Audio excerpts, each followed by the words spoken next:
وہاں کی جنت کی نعمتوں کو دیکھے، جنتی کی کبھی خواہش ہوگی، وہ عرض کرے گا کہ مولا میں سیر و تفریح کے لیے تیرے اولیاء کے دربار دیکھنا چاہتا ہوں، اسے لے جایا جائے گا۔ اللہ تعالیٰ کے جو محبوبین ہیں اولیاء، ان کے پاس جنتی کو لے جایا جائے گا۔ میرے عزیزو، وہ کیا سہانا منظر ہوگا جب تم غوث پاک کو بھی دیکھ رہے ہو، غریب نواز کو بھی دیکھ رہے ہو، جسے چاہتے ہو اسے دیکھنے کی غرض سے تم جنت میں تفریح کے لیے، سیر کے لیے نکلے ہوں گے، یہاں تک کہ جنتی خواہش کرے گا کہ مولا میں تیرے رسول کے صحابہ دیکھنا چاہتا ہوں، مولا میں تیرے انبیاء کے محلات دیکھنا چاہتا ہوں، لے جاؤ اسے ابراہیم علیہ السلام کے پاس، موسیٰ علیہ السلام کے پاس، عیسیٰ علیہ السلام کے پاس، جتنے انبیاء ہیں سب کے دربار میں جاتا رہے گا، جنت میں سیر کرتا رہے گا۔ وہ وقت بھی کیسا ہوگا جب تم خواہش کرو گے مولا میں محمد رسول اللہ کے محل میں جانا چاہتا ہوں، کہا جائے گا لے جاؤ، وہ جنت الفردوس کے اعلیٰ مقام پر ہوں گے اپنے صحابہ کے ساتھ، لیکن زیارت تمہیں بھی ہوگی، رسول کریم صلی اللہ تعالیٰ علیہ وسلم کے دربار میں بھی جنتی پہنچیں گے، ہر ایک کو دیکھیں گے۔ پھر جانتے ہیں جنت کی سب سے بڑی نعمت کیا ہے؟ سب سے بڑی نعمت کیا ہے؟ جنت کی سب سے بڑی نعمت یہ ہے کہ رب تبارک و تعالیٰ فرمائے گا بندے سب کی تو حالی میں دیکھ رہے ہو، مولا کو دیکھ رہے ہو۔ اور ایک روایت یہ بھی ملتی ہے جنتیوں کو اس دن یہ کہا جائے گا کہ اے جنتیوں آج تم کچھ سننا پسند کرو گے؟ کہیں گے مولا تیری حمد، تیری ثنا، تیرے حبیب کی تعریف، دنیا میں گانے بجانے نہیں سنتے تھے، بچتے تھے اپنے کانوں کو بچاتے تھے، جنت میں انہیں سنایا جائے گا، کس سے؟ کہا جائے گا حوران جنت کو کہ اپنی سریلی آواز سے انہیں نغمات توحید سناؤ، اللہ تعالیٰ کے حمد کی، توحید کی وہ سریلی آواز میں نغمات سناتی رہیں گی۔ جانتے ہیں جس کو سننے کا شوق ہوتا ہے وہ مدہوش ہوتا ہے۔ ہاں اللہ رب العزت کی حمد حوران جنت سے سنتے سنتے 100 سال گزر جائیں گے، 100 سال گزر جائیں گے۔ پھر رب تبارک تعالیٰ فرمائے گا اے جنتیوں سیراب ہو گئے؟ کہیں گے مولا اور بھی ہم سننا چاہتے ہیں، اور بھی ہمیں سنایا جائے۔ پھر کہا جائے گا دنیا میں سب سے میٹھی آواز حضرت داؤد علیہ السلام کی تھی۔ داؤد علیہ السلام، لحن داؤدی مشہور ہے۔ جب داؤد علیہ السلام زبور شریف کی تلاوت کرتے تھے تو اڑتے ہوئے پرندے آسمان میں رک جایا کرتے تھے، پہاڑ وجد میں آتے تھے داؤد علیہ السلام کی آواز پر۔ تو رب تبارک و تعالیٰ فرمائے گا اے بندو کیا تم اس بات پر راضی ہو کہ میرے نبی داؤد سے میں تمہیں نغمات توحید سناؤں؟ داؤد علیہ السلام سے کہا جائے گا کہ اے داؤد آپ میرے ان بندوں کو میری حمد سنائیں۔ داؤد علیہ السلام اپنی میٹھی آواز میں جب نغمات توحید گنگنا رہے ہوں گے 100 سال گزر جائیں گے، پتہ نہیں چلے گا، پتہ نہیں چلے گا۔ پھر مولا تعالیٰ فرمائے گا سیراب ہو گئے، تم سیراب ہو گئے؟ جنتی کہیں گے مولا تیری حمد اور بیان ہو تو اچھا ہے، اب اور ہم سننا چاہتے ہیں۔ رب تعالیٰ فرمائے گا فرشتوں حجابات ہٹاؤ، میں خود سناؤں میرے بندے سنیں۔ مولا کریم کیا وہ منظر ہوگا! اسی لیے جنت میں جانے کی تڑپ رکھو، طلب رکھو، ایسے نہیں کہ یہاں پر 4 دن کی عیاشی کے لیے جنت کو قربان کر دیا۔ یہاں تم گھوم پھر کر کے خوب محنت کر کے بھی اگر کچھ حاصل کر لیے تو کتنا کر لو گے، کتنا جی لو گے؟ مرنا تو ہے، تمہیں مرنا ہے۔ 70 سال 80 سال 100 سال جیو گے، اس کے بعد کیا ہے؟ موت تو آنی ہے، اور تمہارے جسم کے ساتھ ہمیشہ خطرہ بنا ہوا ہے دنیا میں۔ پتہ نہیں آج تو ٹھیک ٹھاک ہوں، کل پتہ نہیں کیا ہونا ہے۔ سردی موت کا سبب بنتی ہے، سر درد جو ہے بڑی بیماریوں کا سبب بن جاتا ہے۔ اچھے خاصے لوگوں کو ہم دیکھتے ہیں اچانک ختم ہو گئے۔ تو یہ دنیا تو ایسی ہے، تم کروڑوں کما کر کے بھی وہ عیش نہیں لا سکو گے۔ ہم نے دیکھا ہے، آپ نے قارون کی جنت سنی، قارون کے خزانے سنے ہوں گے، اور شداد کی جنت سنی ہوگی۔ شداد نے جنت بنا دیا تھا دنیا میں۔ جنت کا مطلب وہ سن کر کے اس نے بھی سونے چاندی کی اینٹوں سے محل بنا دیا، اندر باغیچے لگا دیے، نہریں جاری کر دیا، لیکن شداد اس جنت میں قدم تک نہیں رکھ سکا، اس سے پہلے موت آ گئی، مر گیا۔ مرنے کا ٹینشن تو روز ہے تمہیں، آج جنت میں نہیں۔ یہاں اسی لیے میں کہتا ہوں دنیا پر جنت کو قربان مت کرنا۔ بہت زیادہ اگر تم محنت کر بھی لے جاؤ گے تو چند دنوں کا عیش ہے تمہارے پاس، یہ مال، یہ متاع، یہ عورتیں، یہ بچے۔ قرآن کہتا ہے زُيِّنَ لِلنَّاسِ حُبُّ الشَّهَوَاتِ مِنَ النِّسَاءِ وَالْبَنِينَ وَالْقَنَاطِيرِ الْمُقَنطَرَةِ مِنَ الذَّهَبِ وَالْفِضَّةِ وَالْخَيْلِ الْمُسَوَّمَةِ وَالْأَنْعَامِ وَالْحَرْثِ ذَلِكَ مَتَاعُ الْحَيَاةِ الدُّنْيَا۔ اللہ فرماتا ہے لوگوں کے پاس چمکا دی گئی ہے زینت کے طور پر، کیا؟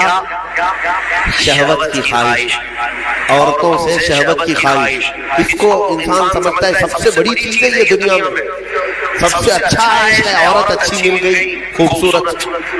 بہت سارے لوگ آدھی زندگی عورت کے پیچھے ہی برباد کر چکے ہیں، ان کو ایسا لگتا ہے کہ ایک لڑکی کو حاصل کر لینا ہماری آدھی زندگی کا وصول ہو گیا۔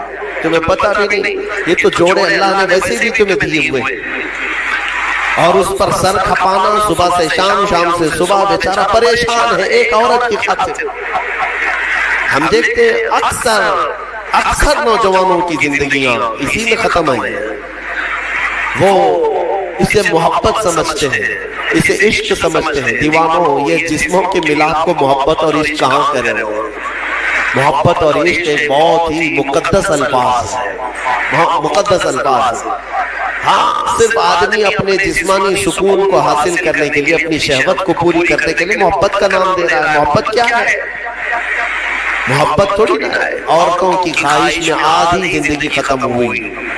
یہ وہی لوگ تو ہیں جو شادی سے پہلے نہ جانے کتنے راتیں جاگتے تھے، پوری رات بات کرتے تھے، پتہ نہیں کتنے وعدے، معاہدے، ایگریمنٹ ہوا کرتے تھے۔ شادی کے 8 دن کے بعد پھر زندگی چینج ہے۔ ہو سکتا ہے چند مہینے اچھے بتا لیے ہوں، اس کے بعد تو فون پہ بھی بات نہیں کرتا، گھر پہ بھی بات نہیں کرتا، جو گھنٹوں بات کرتا تھا۔ ہو گئی محبت، ختم ہو گئی، عشق کی داستان ختم ہو گئی۔ کہاں ہے جو تم پہلے اس کے لیے وعدے کرتے تھے، اب کہاں ہے؟ میرے عزیزو، جسموں کے ملاپ کو جو تم نام دے رہے ہو، اسی کو قرآن کہتا ہے حب الشہوات من النساء، عورتوں سے شہوت پوری کرنے کی خواہش ہے، یہ خواہش ہے۔ اور اس کے بعد اللہ تعالیٰ فرماتا ہے والبنین، اور بیٹوں کے ذریعے سے آدمی فخر کرتا ہے دنیا میں، میرے اتنے بیٹے ہیں، اس کے اتنے بیٹے ہیں۔ عربوں میں بھی یہی تھا، بیٹے پیدا ہو تو اس پر فخر کرنا۔ دنیا اس پر فخر کرتی ہے، اسی کو مال سمجھتی ہے۔ والقناطیر المقنطرۃ من الذهب والفضہ، اور سونے چاندی کے زیورات، اس کو سمجھتے ہیں کہ دنیا ہے ہمارے پاس، بہت مال ہے۔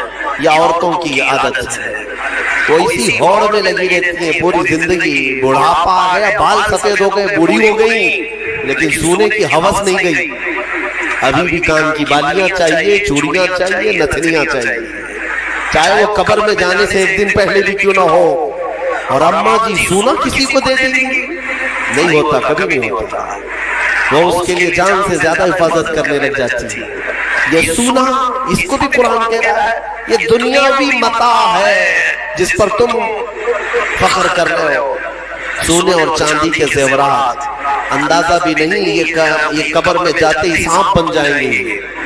ہاں، اللہ تعالیٰ فرماتا ہے والذین یکنزون الذهب والفضہ، جن لوگوں نے سونا اور چاندی کو خزانہ کیا، جمع کیا، ولا ينفقونها فی سبیل اللہ، جو اللہ کی راہ میں اس کی زکوٰۃ نہیں دیتے تھے، فبشرہم بعذاب علیم، اللہ فرماتا ہے حبیب ان کو دردناک عذاب کی بشارت دے دو۔ جو لوگ سونا چاندی اکٹھا کر کے رکھتے ہیں، کیا کیا جائے گا؟ یوم یحمى علیہا فی نار جہنم فتقوی بہا جباہہم وجنوبہم وظہورہم، اللہ فرماتا ہے قیامت کے دن جہنم کی آگ بھڑکا کر کے ان کی پیشانیاں، ان کے پیچھے کا حصہ، ان کے بازوؤں کو داغا جائے گا۔ یہ سونا چاندی کی ذخیرہ اندوزی پر۔ ہاں، زکوٰۃ دے دیا ہے تو پھر 100 تولے بھی پہنے رہو، ہمیں کیا فرق پڑتا ہے؟ اگر اس کا حق ادا کرتے ہو تو پھر جتنا رکھنا ہے رکھو۔ 3 چیزیں، اور اللہ فرماتا ہے والانعام والحرث، سواریاں، ایک سے ایک سواریاں لینا، انسان اس پر فخر کرتا ہے۔ عربوں میں بھی تھا، پہلے بھی تھا، آج بھی وہ گھوڑے لیتے تھے، اونٹ لیتے تھے۔ آج تم مرسیڈیز اور آڈی پہ فخر کرتے ہو کہ ہمارے پاس بڑی بڑی کاریں آ جائیں۔ سیم ہے زمانہ، اونٹ اس وقت مہنگی سواری تھی، آج تمہارے لیے مرسیڈیز ہے۔ ان مہنگی سواریوں پر فخر کرتے ہیں آج۔ اور پھر اس کے بعد والحرث، اور کھیتی باڑی، جائیداد، زمینیں تمہارے پاس کتنی ہے، تمہارے پاس کتنی ہے۔ آج کے زمانے میں اس پر بھی فخر ہے نا۔ ہمارے پاس کئی لوگ تعارف بھی ایسی کرواتے ہیں، انٹروڈکشن، حضرت یہ فلاں صاحب ہیں، ان کے 20 ایکڑ جگہ ہے، ہاں 20 ایکڑ جگہ ہے، اسی پر ان کا پورا انٹروڈکشن ہوتا ہے، تعارف ہوتا ہے۔ یہ بعد میں کہا جائے گا کہ یہ مرد ہے، یہ انسان ہے، یہ مسلمان ہے۔ پہلے ہے کہ ان کی 20 ایکڑ جگہ ہے، یہ فخر ہے۔ دنیا میں انہی چیزوں پر فخر کیا جاتا ہے، اور اللہ فرماتا ہے ذالک متاع الحیات الدنیا، یہ سب دنیا کا متاع ہے۔ واللہ عندہ، اور اللہ کے پاس جو ہے وہ سب سے بہتر ہے۔ وہاں کیا ہے؟ اللہ تعالیٰ فرماتا ہے قل اُنَبِّئُكُم بِخَيْرٍ مِّن ذَلِكُمْ، اے محبوب آپ فرماتے کیا میں تمہیں بتاؤں ان سب سے بہتر کیا ہے تمہارے لیے؟ ان سب سے، یہ جو چیزیں جو تم فخر کر رہے ہو، ان سے بہتر کیا چیز ہے؟ اللہ فرماتا ہے کہ مرنے کے بعد قیامت کے دن تمہارے لیے جنات تجری من تحتها الانہار خالدین فیہا وازواج مطہرۃ ورضوان من اللہ۔ 3 چیزیں اللہ نے فرمائی، تم اگر صبر کر لے جاؤ یہاں پر، وہ باغیچے دیے جائیں گے جن کے نیچے نہریں بہ رہی ہیں، وہاں کی ہوائیں مست، اور کیف و انبساط کی وہ خوشبوئیں تمہیں مست کر دیں گی۔ پھر کیا ہے؟ وَأَزْوَاجٌ مُطَهَّرَةٌ، پاکیزہ بیویاں دی جائیں گی، پاکیزہ بیویاں جنت میں، ان کے بعد پھر تمہیں خواہش بھی نہیں ہوگی دوسروں سے۔ وَرِضْوَانٌ مِّنَ اللَّهِ، اور سب سے بڑی چیز یہ ہے کہ اللہ کی رضا دی جائے۔ مولا اگر راضی تو پھر کیا چیز چاہے، ساری چیزیں تمہاری ہیں۔ اسی لیے میرے عزیزوں، خلاصہ میں اس تفسیر کا اس بات پر کرتا ہوں کہ اس چھوٹی سی دنیا پر جنت کو قربان مت کرنا۔ اتنی بڑی نعمت جو تمہارے لیے اللہ نے وعدہ کیا وہ بہت قریب ہے، بہت قریب ہے، بلکہ تمہاری آنکھیں بند ہونے سے پہلے بھی اللہ تعالیٰ اگر تم سے راضی ہوا تو جنت میں تمہارا ٹھکانہ بھی دکھا دے گا۔ 2 بھائی تھے، شارح مسلم نے ان کا نام لکھا ہے، ایک کا نام ربعی تھا، ربعی بن حراش، اور دوسرے ربیع۔ دونوں طائف کے بزرگ محدث ہیں۔ دونوں بھائیوں میں ایک بار تکرار ہونے لگی، کسی بات پر بحث ہو رہی تھی، اور دونوں نے قسم کھا لیا آج کے بعد ہم ہنسیں گے ہی نہیں، نہ ہنسنے کی قسم کھائی۔ اور کب تک نہیں ہنسیں گے؟ دونوں نے کہا، دونوں کی بحث یہ ہو رہی تھی کہ تمہارے اعمال کیا جنت میں جانے تک لائق ہیں؟ تم کس طرح کے اعمال کر رہے ہو؟ دوسرے نے کہا تمہارے ہیں اس لائق ہیں۔ تو دونوں نے کہا ہمیں تو پتہ نہیں، لیکن آج کے بعد سے، چھوٹے بھائی نے کہا میں اس وقت تک ہنسوں گا نہیں جب تک جنت دیکھوں گا نہیں، جب تک جنت نہیں دیکھوں گا تب تک ہنسوں گا نہیں۔ بڑے نے کہا ٹھیک ہے، یہی قسم میری بھی، میں بھی اس وقت تک نہیں ہنسوں گا جب تک جنت نہیں دیکھوں گا۔ زندگی ان کی ایسی گزری کہ انہوں نے مسکرایا بھی اس قسم کے بعد۔ اور شارح مسلم نے لکھا ہے، اس میں چھوٹے بھائی حضرت ربعی، ان کا انتقال ہو گیا، ان کا انتقال ہو گیا، اور لوگ آئے، اس وقت علماء تھے، محدثین تھے۔ جب انتقال کے بعد، اعلان کے بعد ان کو غسل دینے کے لیے لے جایا گیا، تو غسل کے تخت پر جب رکھا گیا تو بڑے بڑے علماء نے غسل دیا، غسل دے کر کے جیسے ہی فارغ ہوئے وہ تخت پر ہنسنے لگ گئے،